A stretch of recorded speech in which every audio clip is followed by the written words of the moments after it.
स्वागत है दोस्तों आपका हमारे चैनल आर के वर्मा में।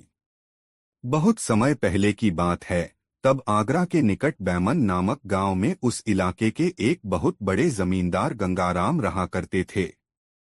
गंगाराम पटेल कुछ ज्यादा पढ़े लिखे तो न थे, किंतु सामाजिक लोकाचार का उन्हें बहुत ज्ञान था। उनकी सूझबूझ बहुत अनोखी थी। घटना को देखकर वह तत्काल उसका हल निकाल देते थे।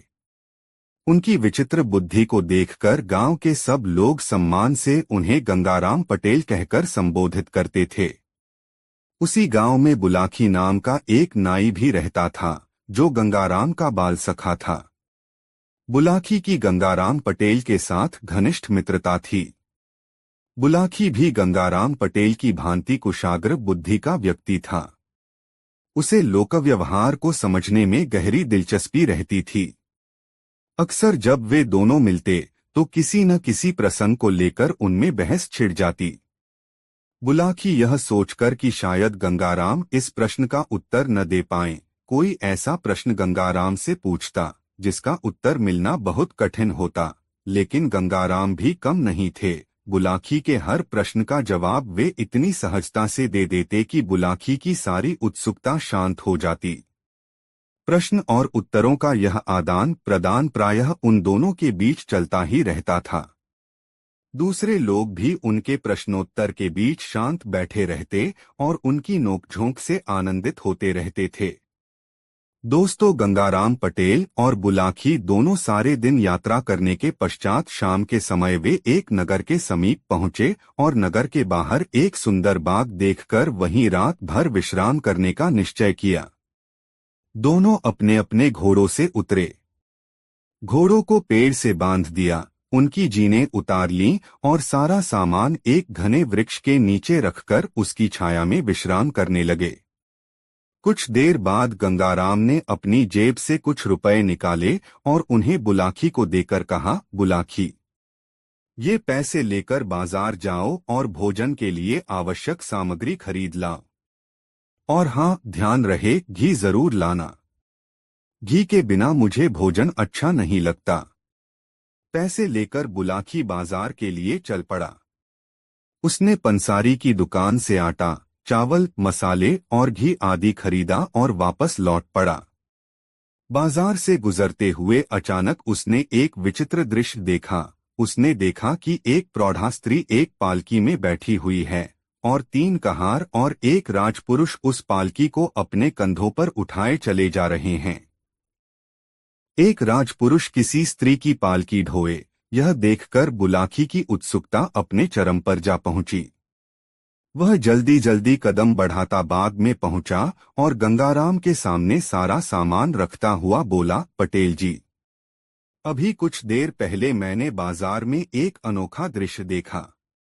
उसे देखकर मेरी उत्सुकता बढ़ गई है। मैं चाहता हूं कि आप इसका रहस्य भेदन कर मेरी उत्सुकता शांत करें। यह कहकर बुलाकी ने रास्ते में जो कुछ देखा था वह सब गंगाराम को बता दिया। बुलाकी के मुंह से यह सब जानकर गंगाराम पटेल ने कहा, बुलाकी, इतना अधीर मत हो। मैं तुझे इस रहस्य को अवश्य बताऊंगा, पर अभी नहीं। पहले भोजन बनाकर अपनी भूख मिटाएंगे, फिर रात को सोने के पहले मैं तुम्हें पालकी में बैठी उस स्त्री, उसकी पालकी को ढोते हुए राजपुरुष के विषय में बताऊंगा। अनमने से भाव में बुलाकी ने अपना सिर हिलाकर अपनी सहमति व्यक्त कर दी। फिर वह भोजन की तैयारी में जुट गया। भोजनोपरांत जब गंगाराम अपने बिस्तर पर लेट गए तो बुलाकी ने उनके लिए हुक्का तैयार किया। गंगाराम ने हुक्का गुड़गुड़ाते हुए बुलाकी से कहा, हाँ तो बुलाकी, अब तू सुन उस राजपुरुष और पालकी में बैठी उस प्रौढ़ा स्त्री के विषय में, पर सावधान। ध्यानपूर्वक सुनते रहना और बीच बीच में हुंकारा भी भरते रहना, जिससे कि मैं यह जान सकूं कि तू सचमुच ही गंभीरतापूर्वक मेरे द्वारा कहे हुए शब्दों को सुन रहा है। तूने हुंकारा देना बंद किया तो मैं कहानी बीच में ही अधूरी छोड़कर लंबी तानकर सो जाऊंगा। मैं बिल्कुल जागता रहूंगा। पटेल जी, बुलाकी बोला, अब आप कहना तो आरंभ कीजिए। यह कहकर बुलाखी नाई ने गंगाराम पटेल के पांव दबाने शुरू कर दिए। गंगाराम पटेल ने कहना शुरू किया, बुलाखी, आज बाजार में तुमने जिस स्त्री को पालकी में बैठे देखा था, वह इस नगर की महारानी थी। उसका नाम है किशोरी देवी। जो राजपुरुष उसकी पालकी को कहारों के साथ अपने कंधे पर ढोकर ले जा रहा था, वह इस नगर का राजा चंद्रदत्त था। अब तुम यह पूछोगे कि राजा को अपनी रानी को अपने कंधों पर ढोकर ले जाने की क्या आवश्यकता पड़ गई, तो इसके पीछे एक लंबी कहानी है। क्या तुम उस कहानी को सुनना पसंद करोगे? अवश्य, बुलाखी जल्दी से बोला, आप मुझे आरंभ से ही इस पूरी कहानी को सुनाइए। ठीक है, तो फिर आरंभ से ही सुनो, गंगाराम पटेल बोले और कहानी सुनाने लगे। बुलाखी, इस नगर के राजा की 3 रानियां हैं, जिनमें से बड़ी रानी का नाम किशोरी देवी, मझली रानी का नाम ज्ञानवती तथा सबसे छोटी रानी का नाम सोमवती है। राजा चंद्रदत्त के पास ईश्वर का दिया सब कुछ मौजूद था। उन्हें किसी बात की कमी नहीं थी, किंतु कोई संतान न होने का दुख उन्हें रह रहकर सालता रहता था। संतान की इच्छा से ही राजा ने 3 विवाह किए थे, किंतु उनकी कोई पत्नी उन्हें संतान का सुख न दे सकी। राजा चंद्रदत्त इसी चिंता में घुलते रहते कि उनके बाद उनके राज्य का क्या होगा। उन्हें यह भी भय था कि यदि वे संतानहीन होकर मर गए तो फिर उन्हें नर्क में ही स्थान मिलेगा। इस लोक के अलावा परलोक का भय भी उन्हें सताता रहता था। राजा को सबसे ज्यादा प्रिय थी अपनी बड़ी रानी किशोरी देवी। राजा हर बात में उससे ही विचार विमर्श करते थे। इसी कारण राजा की दोनों छोटी रानियां रानी किशोरी देवी से डाह रखती थीं। वे मन ही मन उससे ईर्ष्या करती थीं, किंतु प्रकटतः राजा के डर से उसकी कोई बुराई नहीं कर पाती थीं। बुलाखी, गंगाराम पटेल ने आगे बताया, कहावत है कि परमात्मा सच्चे दिल से की गई प्रार्थना को एक न एक दिन अवश्य ही स्वीकार करता है। राजा चंद्रदत्त के साथ भी ऐसा ही हुआ। एक दिन ईश्वर ने उनकी प्रार्थना स्वीकार कर ली। बड़ी रानी किशोरी देवी को गर्भ ठहर गया। यह जानकर राजा को तो बहुत प्रसन्नता हुई, किंतु उनकी दोनों छोटी रानियां ईर्ष्या से जल उठीं। उन्हें यह भय सताने लगा कि अब राजा की नजरों में किशोरी देवी का सम्मान और भी बढ़ जाएगा, जबकि उन्हें कोई पूछेगा भी नहीं। ईर्ष्या की इसी भावना से प्रभावित होकर दोनों छोटी रानियां किशोरी देवी के प्रति एक षड्यंत्र बुनने में लग गई।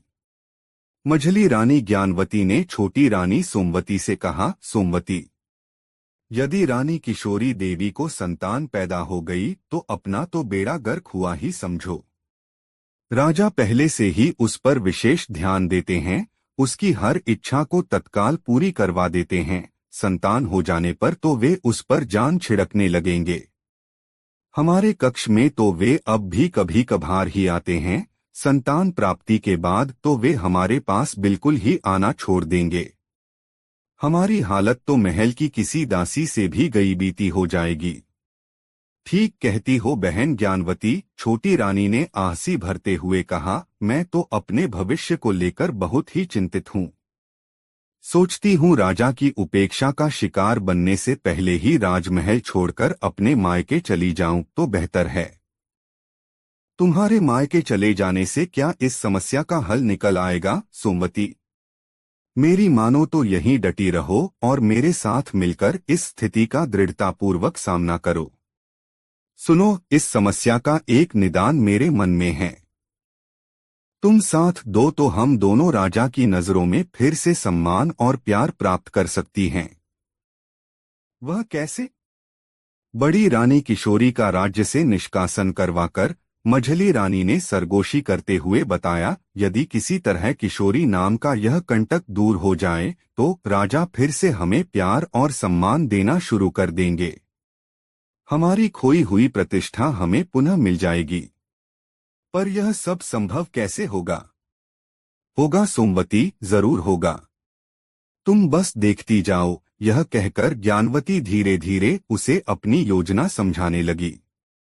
योजना के तहत एक दिन दोनों रानियों ने राजपुरोहित को अपने कक्ष में बुलवाया। उन्होंने उसका भरपूर स्वागत सत्कार किया, उसे स्वादिष्ट व्यंजन खिलाए।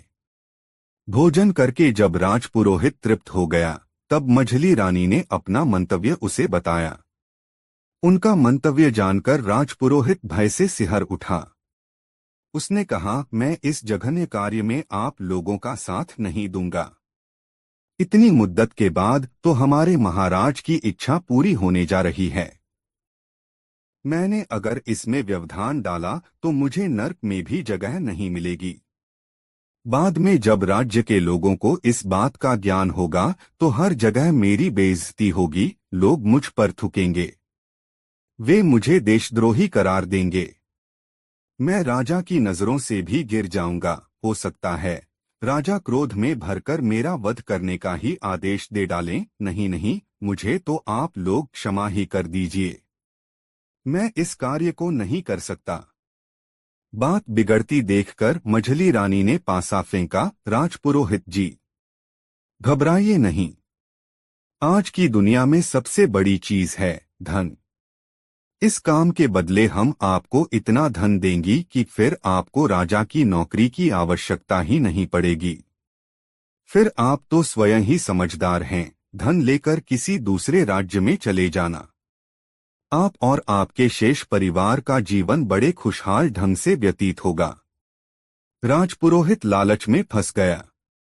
रानियों से 1,00,000 सोने की मोहरें लेकर वह उनके षड्यंत्र में शामिल हो गया। अगले दिन जब राजा चंद्रदत्त अपने दरबार में बैठा हुआ था तो राजपुरोहित उसके पास पहुंचा। उसके चेहरे पर चिंता के भाव थे। उसे चिंतित देखकर राजा ने उससे पूछा, राजपुरोहित जी, क्या बात है, आज आप बहुत गंभीर और चिंतित नजर आ रहे हैं। क्या बताऊं महाराज, राजपुरोहित ने उदास स्वर में कहा, बात ही चिंता की है। कुछ हमें भी तो बताइए, हो सकता है हम आपकी चिंता का निवारण कर सकें, राजा ने कहा। महाराज, राजपुरोहित बोला, मेरी चिंता का विषय आपके परिवार को लेकर ही है। मैं सारी रात यह सोचकर परेशान होता रहा हूं कि इस बात को आपसे कहूं या नहीं। यदि ऐसी बात है तब तो आप हमसे उस बात को अवश्य ही कहें, राजा ने कहा। तो सुनिए महाराज, राजपुरोहित बोला, यह तो आपको मालूम ही है कि मुझे ज्योतिष का अच्छा ज्ञान है। अपने उसी ज्ञान से मैंने पता लगाया है कि आपका आगामी काल बहुत संकटग्रस्त रहेगा। आप निकट भविष्य में एक बहुत बड़ी विपत्ति में फंसने वाले हैं। वह किस कारण से, राजा ने आशंकित स्वर में पूछा। क्या हमारा कोई दुश्मन राजा हम पर हमले की तैयारी कर रहा है। नहीं महाराज, ऐसा कुछ नहीं है। ईश्वर की कृपा से आप इतने सक्षम हैं कि किसी भी दुश्मन के हमले को विफल करने की शक्ति आप में है। मेरी चिंता का कारण तो आपकी होने वाली संतान है।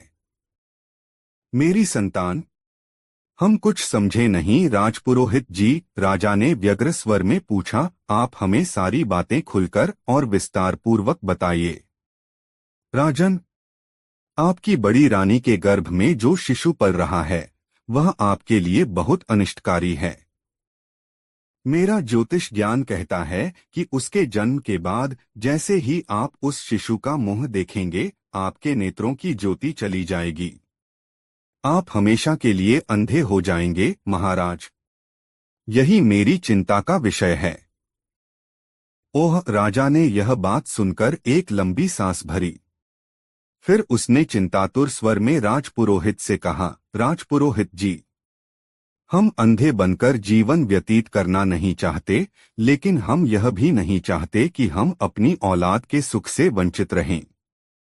क्या कोई ऐसा उपाय नहीं है जिससे कि हम अंधे भी न हो और अपने पुत्र सुख को भी प्राप्त कर सकें? उपाय तो है महाराज, किंतु आप उस उपाय को कर पाएंगे इसमें संदेह है, राजपुरोहित ने कहा। आप उस उपाय को बताएं, हम उस पर अमल करने की कोशिश करेंगे। महाराज, राजपुरोहित बोला, उपाय यह है कि संतान पैदा होने से पहले ही आप अपनी रानी का त्याग कर दें। वह राज्य के बाहर जाकर अपनी संतान को जन्म दे। इस प्रकार न तो आप अपने पुत्र का मुख देख सकेंगे, दूसरे आप पर निर्वंशी होने का कलंक भी मिट जाएगा। राजा राजपुरोहित के ऊपर बहुत विश्वास करता था, अतः उसने राजपुरोहित की बात सच मान ली। एक दिन उसने रानी से किसी तीर्थस्थल पर जाने का बहाना बनाया और उसे साथ लेकर चल पड़ा। रास्ते में एक भयानक जंगल आया। वहां उसने अपनी गर्भवती रानी को सोते हुए छोड़ दिया, साथ ही उसके पास अपना एक पत्र भी छोड़ दिया, जिसमें लिखा था, अब तुम स्वतंत्र हो और जहां तुम्हारा जी चाहे जा सकती हो। दोस्तों, यह कहानी आपको कैसी लगी कमेंट में जरूर बताएं। रानी जब जागी और अपने पास अपने पति को न पाया तो वह भयभीत होकर क्रंदन करने लगी और उसका नाम ले लेकर पुकारने लगी। लेकिन राजा कहाँ से आता?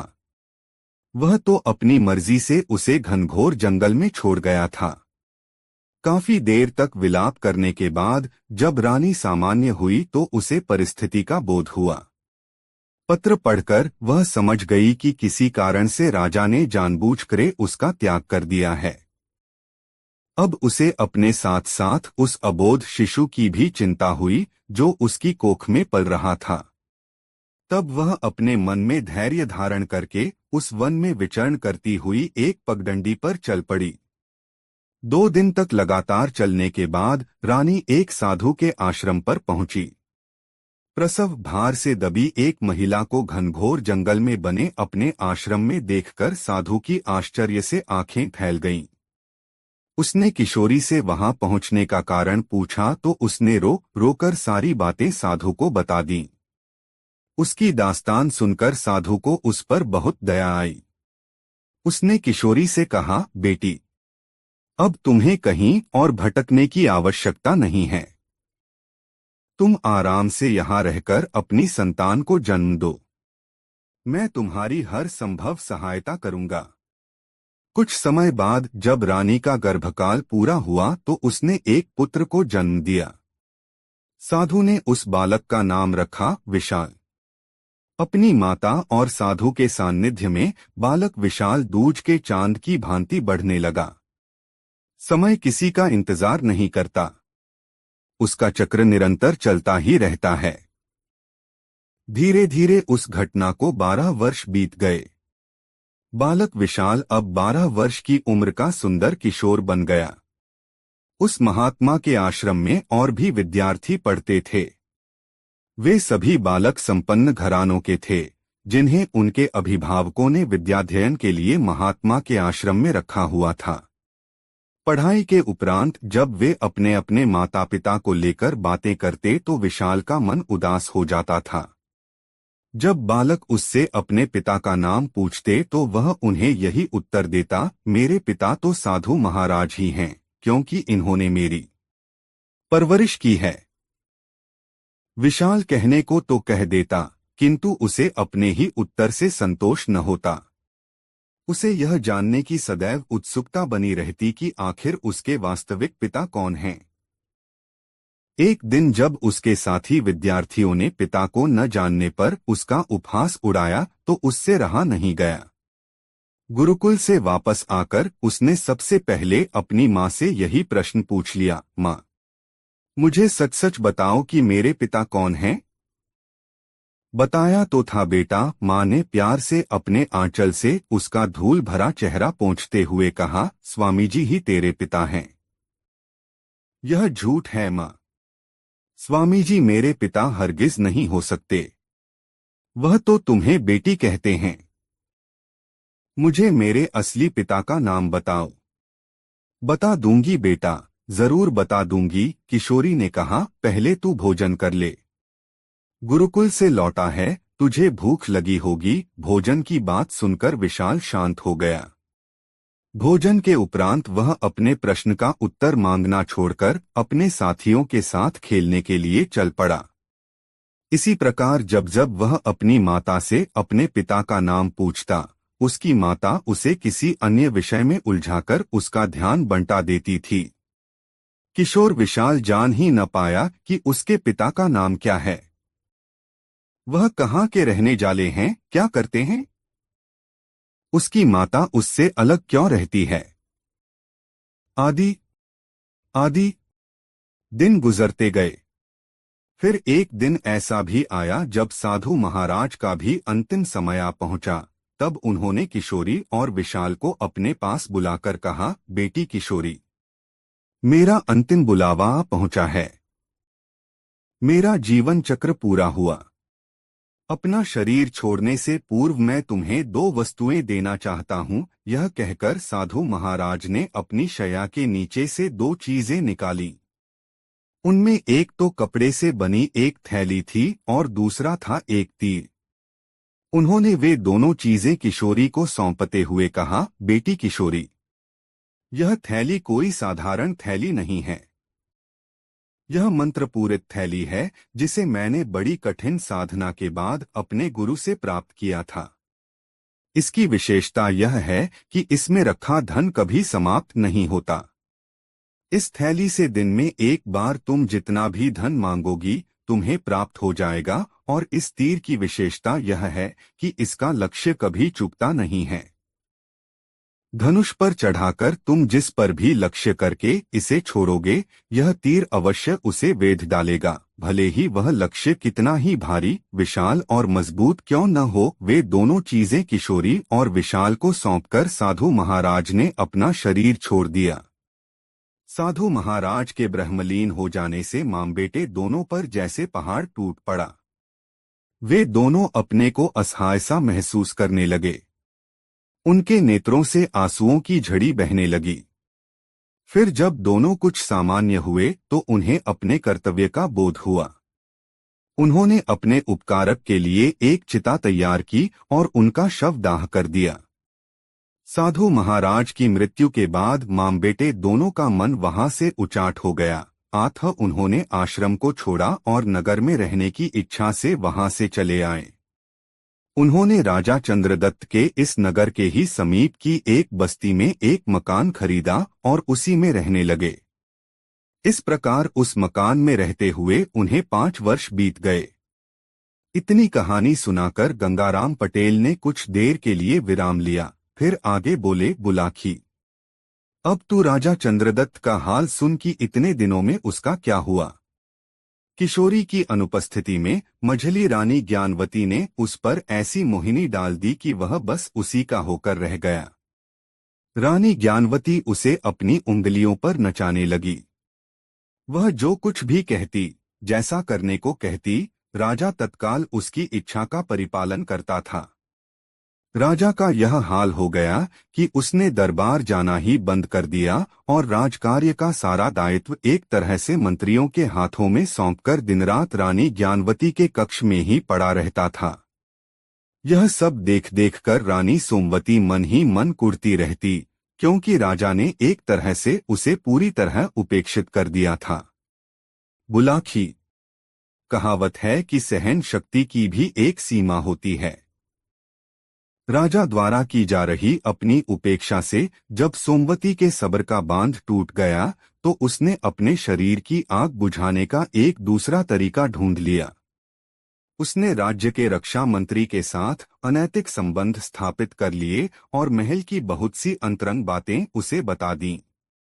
राज्य का रक्षा मंत्री एक महत्वाकांक्षी व्यक्ति था। रानी का सहयोग मिला तो वह स्वयं उस राज्य को हथियाने का षड्यंत्र रचने लगा। रक्षा मंत्री ने पड़ोसी राज्य के राजा के पास अपना गुप्त संदेश भेजा कि आप इस राज्य पर हमला करें, मैं अपनी सेना को आदेश दे दूंगा कि वह सही मौके पर आपकी सेना के सामने हथियार डाल दे। इस तरह यह राज्य शीघ्र ही आपके अधिकार में आ जाएगा। तब हम दोनों मिलकर इस राज्य का बंटवारा कर लेंगे। पड़ोसी राजा ने चंद्रदत्त के रक्षा मंत्री का वह प्रस्ताव खुशी खुशी स्वीकार कर लिया। फिर एक दिन उचित अवसर जानकर चंद्रदत्त के राज्य पर हल्ला बोल दिया। राजा चंद्रदत्त उस समय रानी ज्ञानवती के रनिवास में थे जब एक घबराए हुए प्रहरी ने राजा के पास पहुंचकर यह सूचना दी, अन्नदाता, गजब हो गया। पड़ोसी दुश्मन राजा ने अचानक हमारे राज्य पर चढ़ाई कर दी है। नगर में अफरातफरी फैल गई है। नागरिक अपना अपना सामान लेकर नगर से पलायन कर रहे हैं। पूरे नगर में दहशत फैली हुई है। प्रहरी के मुंह से यह बात सुनकर राजा कुछ क्षण के लिए भौंचक्का रह गया, लेकिन फिर तत्काल ही उठकर बाहर आया और शत्रु का मुकाबला करने की तैयारियां करने लगा। उसने आनन फानन में अपनी सेना तैयार की और दुश्मन के सामने जा डटा। दोनों सेनाएं एक दूसरे के साथ भिड़ गईं। भयंकर मारकाट शुरू हो गई, लेकिन कुछ ही समय बाद युद्ध का दृश्य बदल गया। पूर्व योजनानुसार रक्षा मंत्री ने जाकर राजा के सेनापति से कहा, सेनापति, क्यों व्यर्थ में अपने सैनिकों को मरवा रहे हो? दुश्मन की सेना बहुत बड़ी है, उसके पास हमसे अच्छे हथियार हैं। बेहतर यही है कि सेना को हथियार डालने के आदेश दे दो। नहीं मंत्री जी, मैं एक सैनिक हूं। मैं और मेरी सेना जीते जी हथियार नहीं डालेगी। हम लोग देशभक्त हैं। शत्रु हमारी लाशों को लांघकर ही हमारे राज्य में दाखिल हो सकेगा। हमारे जीते जी तो यह कतई नामुमकिन है, सेनापति ने दृढ़ स्वर में कहा। लेकिन मैं इस राज्य का रक्षा मंत्री हूं। देश की सारी सेना मेरे अधीन है। अतः मैं तुम्हें आदेश देता हूं कि जैसे मैंने कहा है तुम वैसा ही करो। मैं व्यर्थ में राज्य के नौजवानों को मरवाना पसंद नहीं करता। रक्षा मंत्री की आज्ञा सुनकर सेनापति विवश हो गया। उसने बुझे मन से सेना को हथियार डालने का आदेश दे दिया। राजा चंद्रदत्त ने, जो स्वयं एक छोर पर शत्रु सेना से लोहा ले रहा था, जब अपने सैनिकों को शत्रु सेना के सामने हथियार डालते देखा तो उसे बड़ा आश्चर्य हुआ। लेकिन इससे पहले कि वह अपनी सेना को शत्रु को खदेड़ने का आदेश देता, एक साथ शत्रु के सैकड़ों सैनिकों ने उसे तीन ओर से घेर लिया और वे उसे बंदी बनाने का प्रयास करने लगे। ठीक उस समय जब शत्रु सैनिक राजा को बंदी बनाने वाले थे, एक युवक तीर की भांति शत्रु के सैनिकों को चीरता हुआ राजा चंद्रदत्त के पास पहुंचा और उससे कहा, राजन, हथियार उठाइए न। आपने युद्ध करना क्यों बंद कर दिया? राजा हतप्रभ था। उसकी समझ में नहीं आ रहा था कि यह क्या हो गया। मेरी सेना ने एकाएक शत्रु सेना के सामने हथियार क्यों डाल दिए? उसके मुंह से बोल न फूटा। युवक ने फिर से उससे कहा, राजन, शत्रु सैनिक सिर पर आ पहुंचे हैं। जल्दी से धनुष बाण उठाइए और शत्रु पर तीर बरसाने शुरू कर दीजिए। राजा ने फिर भी कोई उत्तर न दिया तो युवक ने आगे बढ़कर उसके हाथ से उसका धनुष छीन लिया। उसने पीठ पर लटके अपने थैले से एक तीर निकाला और निशाना साधकर शत्रु के सैनिकों पर छोड़ दिया। तीर सनसनाता हुआ शत्रु सैनिकों की ओर लपका। राजा की आंखें आश्चर्य से फैल गईं जब उसने देखा कि युवक के छोड़े तीर ने एक साथ 25 सैनिकों की लाशें जमीन पर बिछा दीं। इससे भी ज्यादा आश्चर्य उसे इस बात पर हुआ कि शत्रु सैनिकों को मारने के बाद वह तीर तत्काल लौटकर युवक के हाथ में आ गया। एक साथ अपने 25 साथियों की लाशें रणभूमि में पड़ी देख शत्रु के सैनिक भी भौंचक्के रह गए। उन्हें विश्वास ही नहीं हो रहा था कि तीर के एक ही निशाने से 25 सैनिकों की मौत कैसे हो सकती है। उनका आगे बढ़ना कुछ पल के लिए रुक गया। युवक ने प्रतीक्षा नहीं की। उसने प्रत्यंचा खींचकर दूसरी बार तीर को शत्रु सैनिकों की ओर फेंका। इस बार उसका निशाना बने शत्रु के 100 सैनिक। 100 सैनिकों को मारकर तीर पुनः युवक के हाथ में आ गया। युवक ने तीसरी बार जब तीर को शत्रुओं की ओर फेंका तो इस बार उसने शत्रु के 500 सैनिकों का वध कर डाला। फिर वह लौटकर पुनः युवक के हाथ में पहुंच गया। यह दृश्य देखकर शत्रु के सैनिकों का हौसला पस्त हो गया। उन्होंने राजा को पकड़ने का विचार त्यागा और पीछे की ओर भाग लिए। कुछ ही देर में मैदान साफ हो गया। अपने साथियों को रणभूमि में छोड़कर भागते देख शत्रु सेना का मनोबल बिल्कुल ही टूट गया और वह मैदान छोड़कर भाग निकली। राजा चंद्रदत्त, जो अभी तक विस्फारित नेत्रों से इस दृश्य को देख रहा था, अब चैतन्य हुआ। उसने युवक से पूछा, युवक, तुम कौन हो और यह करिश्मा तुमने कैसे कर दिखाया? राजन, यह सब इस चमत्कारी तीर के कारण संभव हुआ है। यह तो मात्र कुछ हजार सैनिकों की सेना थी, इससे भी कहीं बड़ी सेना सामने होती तो यह तीर उस सेना के भी तमाम सैनिकों का वध कर डालता। कहते हुए युवक ने अपना तीर राजा को दिखाया।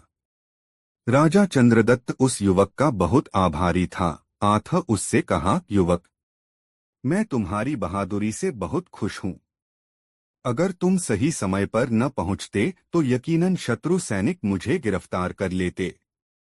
तब या तो मुझे मार दिया जाता अथवा शत्रु की जेल में डाल दिया गया होता।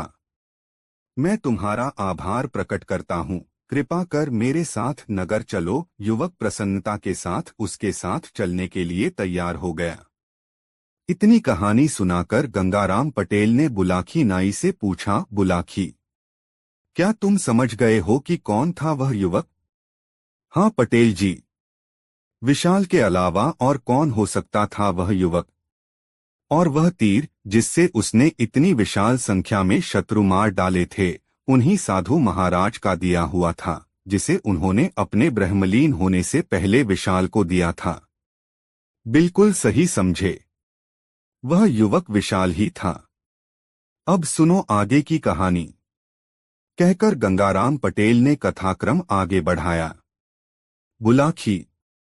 युवक के आभार से दबा राजा चंद्रदत्त उसे अपने महल में ले आया, जहां उसने युवक का खूब स्वागत सत्कार किया। उसे एक उच्च आसन प्रदान किया, फिर पूछा, युवक, अब मुझे अपना नाम बताओ। यह भी बता दो कि तुम्हारे माता पिता कौन हैं? तुम कहाँ रहते हो? राजन, युवक ने बताया, मेरा नाम है विशाल। मैं अपनी माता के साथ आपके नगर के समीप की एक बस्ती में ही रहता हूँ। मेरी माता का नाम किशोरी देवी है। पिता का नाम बतलाने में मैं असमर्थ हूँ, क्योंकि मैंने उन्हें अभी तक नहीं देखा और मेरे बार बार आग्रह करने पर मेरी माता किशोरी देवी ने उनका नाम नहीं बताया। विशाल के मुख से किशोरी देवी का नाम सुनकर राजा चंद्रदत्त का कलेजा धड़क उठा। उसे तुरंत अपनी बड़ी रानी का ध्यान हो आया। राजा अपने मन में सोचने लगा कि कहीं इस युवक की माता किशोरी देवी मेरी बड़ी रानी ही तो नहीं है, जिसे मैं गर्भावस्था की हालत में राजपुरोहित के कहने पर जंगल में छोड़ आया था। और यह युवक विशाल, क्या यह मेरा ही पुत्र तो नहीं, जिसके विषय में राजपुरोहित ने भविष्यवाणी की थी कि यदि तुमने, राजा ने, अपने पुत्र का मुख देख लिया तो उसी समय जीवन भर के लिए अंधे हो जाओगे। ऐसा विचार कर उसने विशाल से कहा, विशाल, सचमुच तुम अपने माता पिता के एक होनहार सपूत हो। हम तुम्हारी माता के दर्शन करना चाहते हैं, ताकि उनसे मिलकर हम उन्हें तुम्हारे जैसा वीर युवक जनने पर बधाई दे सकें। क्या तुम हमें अपनी माता से मिलवाने ले चलोगे? क्यों नहीं महाराज। यह तो उनका अहोभाग्य होगा कि एक राजा अपनी प्रजा के एक साधारण से नागरिक से मिलने स्वयं उसके घर पहुंचे, विशाल ने कहा। तब विशाल बड़े उत्साह के साथ राजा चंद्रदत्त को अपने घर ले गया।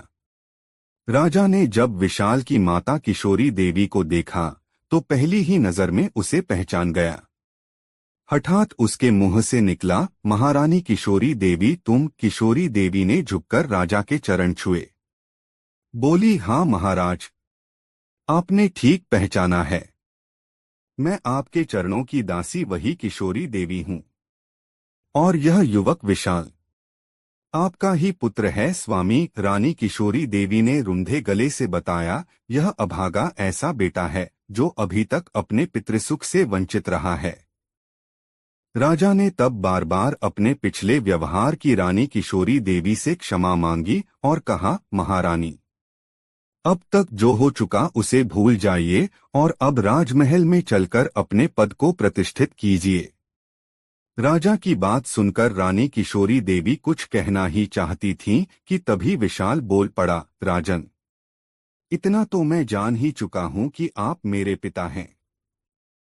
किन्हीं कारणों से आपने गर्भावस्था में मेरी माता का त्याग कर दिया था।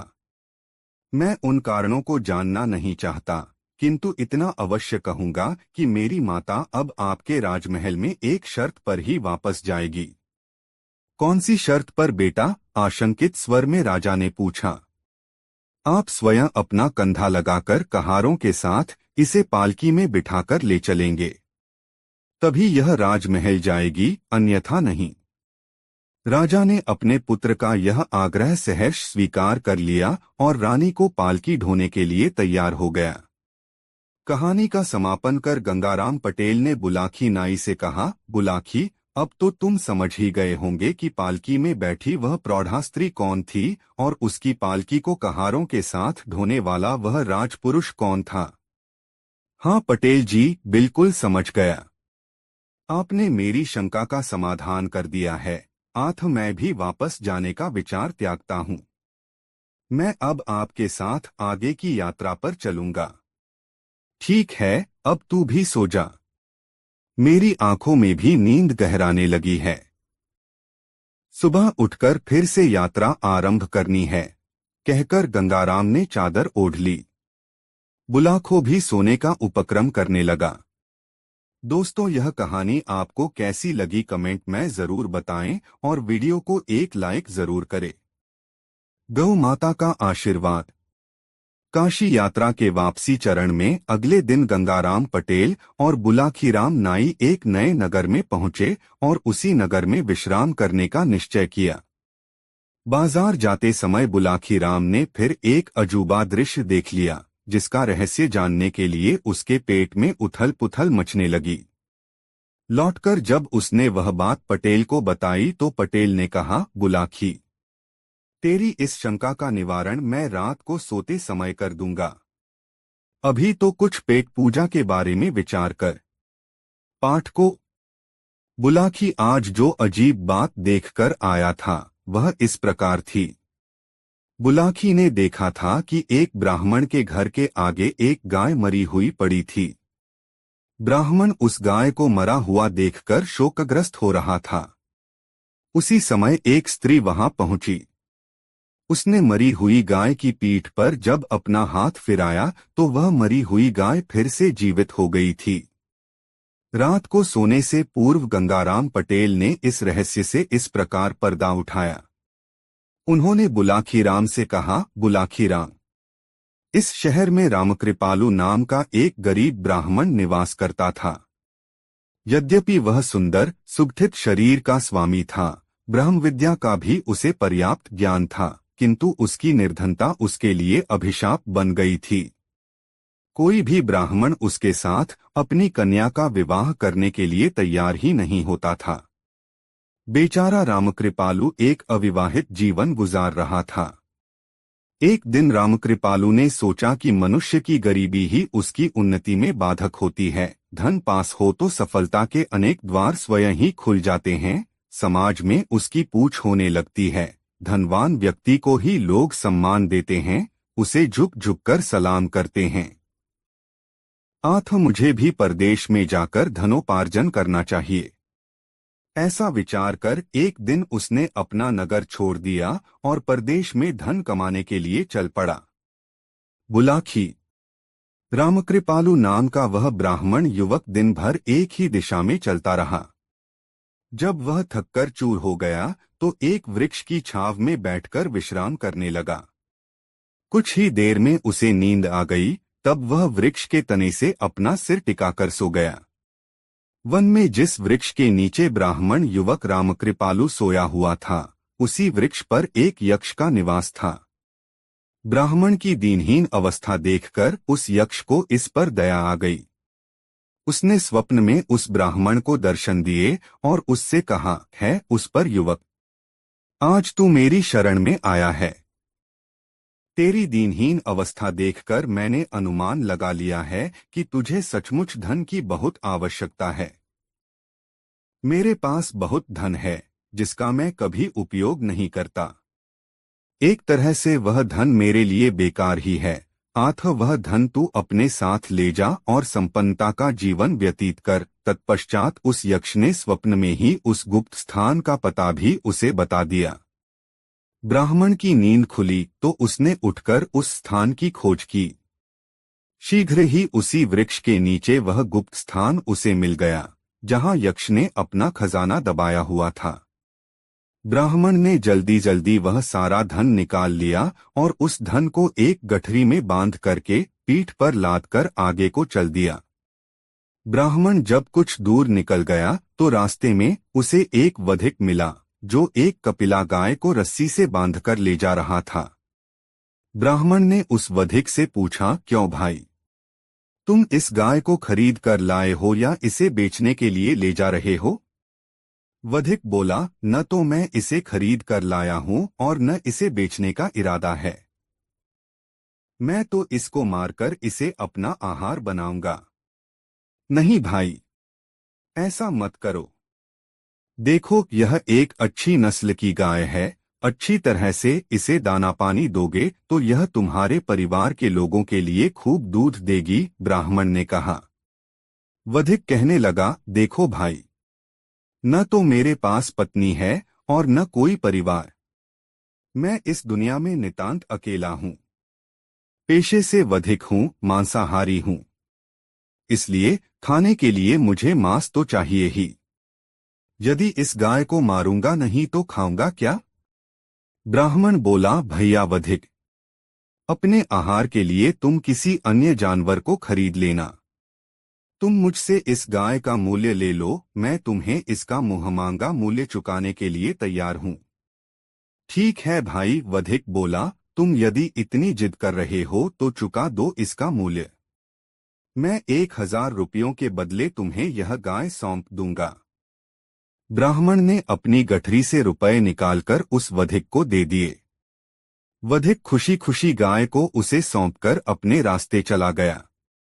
वधिक के चले जाने के बाद ब्राह्मण ने उस गाय की पीठ को प्यार से सहलाया और बोला, हे गौ माता, अब तुम आजाद हो। मैंने उस वधिक से तुम्हें स्वतंत्र करा लिया है।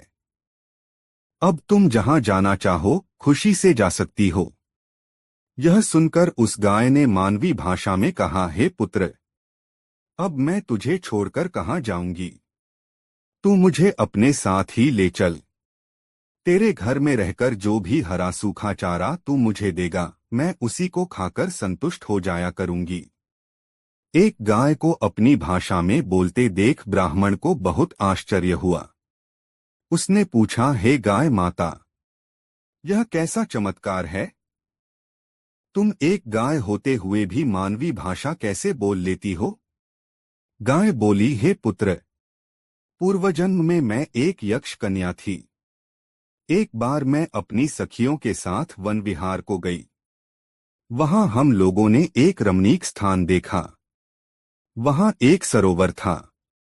हम सबने अपने अपने वस्त्र उतारकर सरोवर के तट पर रख दिए और जल में उतरकर अटखेलियां करने लगीं। तभी न जाने कैसे वायु का एक प्रचंड झोंका आया और तट पर रखे हमारे वस्त्र उड़ गए। कुछ ही दूरी पर एक शिला के पीछे बैठे एक मुनि समाधि लगाए तपस्या कर रहे थे। हमने उन्हें नहीं देखा था। देखती तो वहां स्नान करने का विचार ही नहीं करती। हे पुत्र, मेरे दुर्भाग्य से मेरा अंतर्वस्त्र उड़कर उन्हीं मुनि के चेहरे से जा टकराया। इससे उन मुनि महाराज की समाधि भंग हो गई। उन्होंने क्रोधित होकर यह शाप दे दिया कि जिस भी स्त्री का यह अंतर्वस्त्र है उसने मेरी समाधि में व्यवधान डाला है, अतः मैं उसे इसी क्षण से गाय बन जाने का शाप देता हूँ। बस उसी क्षण से मैं गाय बन गई और वन वन घूमती हुई अपने शाप के दिन गुजारने लगी। आज जब मैं वन में अपना आहार खोज रही थी तो न जाने कैसे इस वधिक की निगाह में आ गई।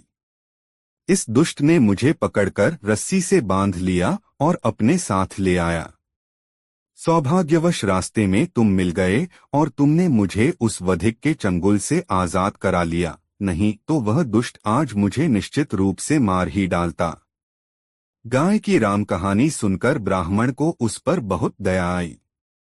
वह बोला, हे गाय माता, तुम्हारी कहानी तो बड़ी ही विचित्र है।